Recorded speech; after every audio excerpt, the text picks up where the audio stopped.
إلا من ابتغاء ختم له به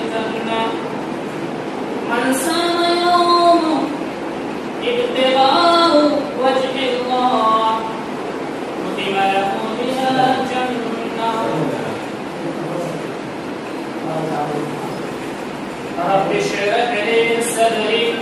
ويسر لي أمري واحلل عقدة من لساني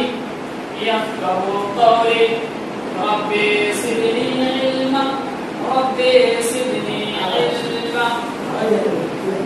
سبحانك لا علم لنا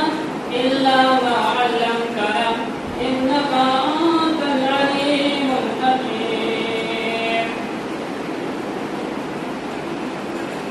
حاضرین جمعہ، تمام اس کی تعریف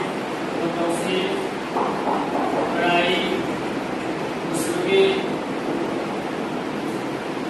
اس وحدہ لا شریک خالق کائنات مالک ارض و سما کے لیے ہے، جس نے ہمیں اس دار فانی کے اندر پیدا کیا اور پیدا کرنے کے بعد ہمیں یوں ہی بیکار لاچار بھٹکتا ہوا نہیں چھوڑا، بلکہ ہماری رشد و ہدایت کے لیے، ہماری رہنمائی کے لیے اس دار فانی کے اندر بہت سے انبیاء کرام کو مبعوث فرمایا، جن میں سے آخری کڑی، آخری نبی، آخری پیغمبر جناب محمد عربی صلی اللہ علیہ وسلم ہے۔ کروڑوں کا کروڑوں سلام ہو اس ہستی اقدس جن کا نام اسم گرامی جناب محمد عربی صلی اللہ علیہ وسلم ہے، جن کے ذریعے ہمیں امت محمدیہ ہونے کا شرف ملا، جن کی بدولت ہم شرف مستقیم پر گامزن ہوئے، اور کروڑ کا درود و سلام ہو اس ہستی اقدس جن کا نام اسم گرامی جناب محمد عربی صلی اللہ علیہ وسلم ہے۔ تو اللہ رب العالمین نے قرآن مقدس کے اندر ارشاد فرمایا کہ یا ایھا الذین آمنوا کتب علیکم الصیام کما کتب علی الذین من قبلکم لعلکم تتقون۔ اس سے پہلے والے جمعہ میں ہم نے رمضان المبارک کے خصوصی اعمال کے بارے میں ذکر کیا تھا، انہیں خصوصی اعمال میں سے جو سب سے پہلے ہم نے ذکر کیا یعنی روزہ اور اس کے تعلق سے جو ثواب جو کیا جاتا ہے اس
یہ میں نہیں، اللہ رب العالمین نے قرآن مجید کے اندر خود فرمایا۔ تو ان حدیثوں سے، ان قرآن کی آیتوں سے، ان دلائلوں سے یہ ثابت ہوا کہ اللہ رب العالمین نے رمضان المبارک کے مہینے کا روزہ امت محمدیہ کے اندر فرض کیا، ویسے ہی جیسے کہ ہم سے پہلے کی امتوں نے فرض کیا۔ یہ تو رمضان المبارک کی خصوصی اعمال میں سے اور خصوصی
بچے ہوتے ہو اس کے لیے دیکھ کے استاد ذکر کرتے ہیں، لیکن روزے کے تعلق سے کہیں نہیں آیا ہے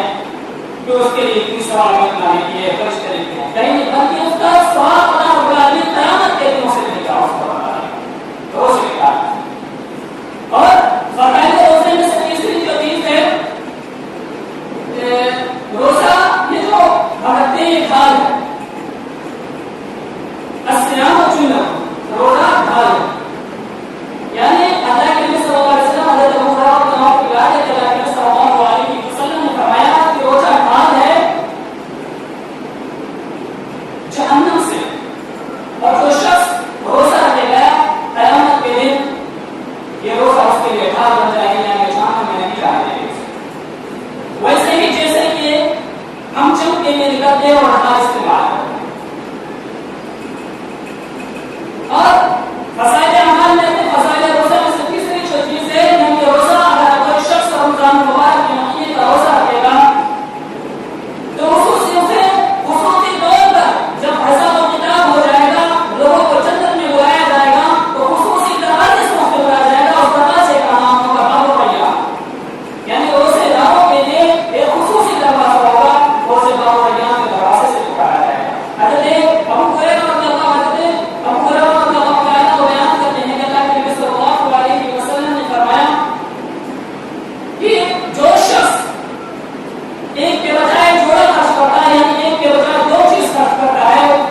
اسے جنت کے دروازے سے پکارا جائے گا۔ تو اسی طرح جو نمازی ہوگا اسے مسترات کے دروازے سے پکارا جائے گا، جو روزہ دار ہوگا اسے باب الریان کے دروازے سے پکارا جائے گا، جو صدقہ خیرات کرنے والا ہوگا اسے صدقہ کے دروازے سے پکارا جائے گا، جو جہاد فی سبیل اللہ میں اللہ کے راستے میں جہاد کر رہا ہوگا اسے ابواب الجہاد کے دروازے سے پکارا جائے گا۔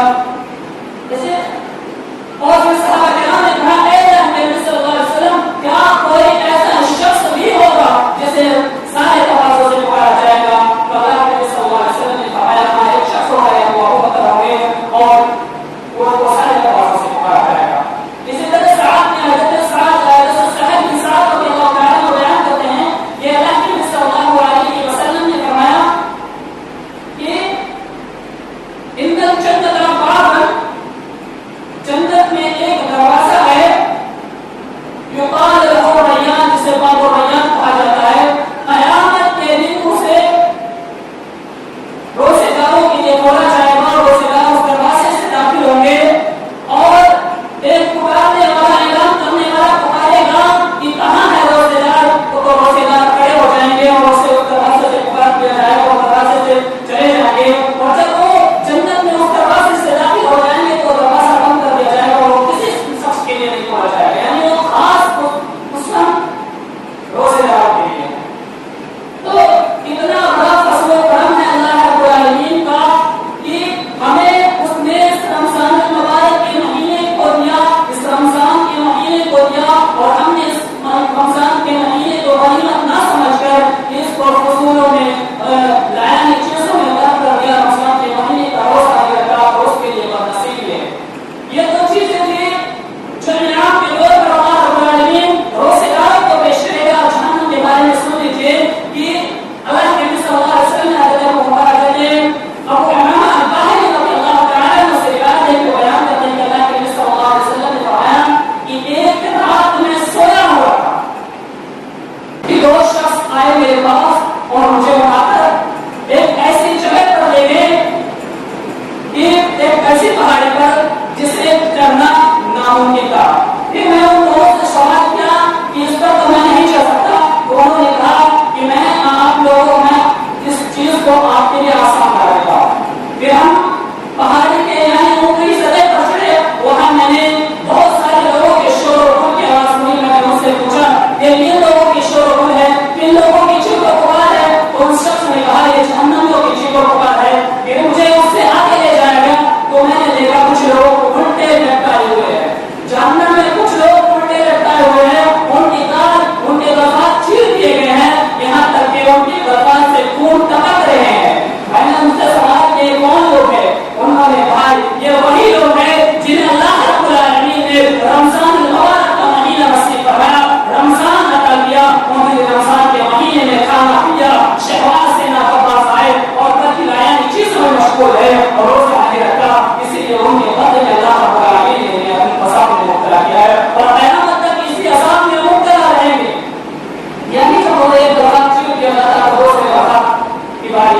توفیق و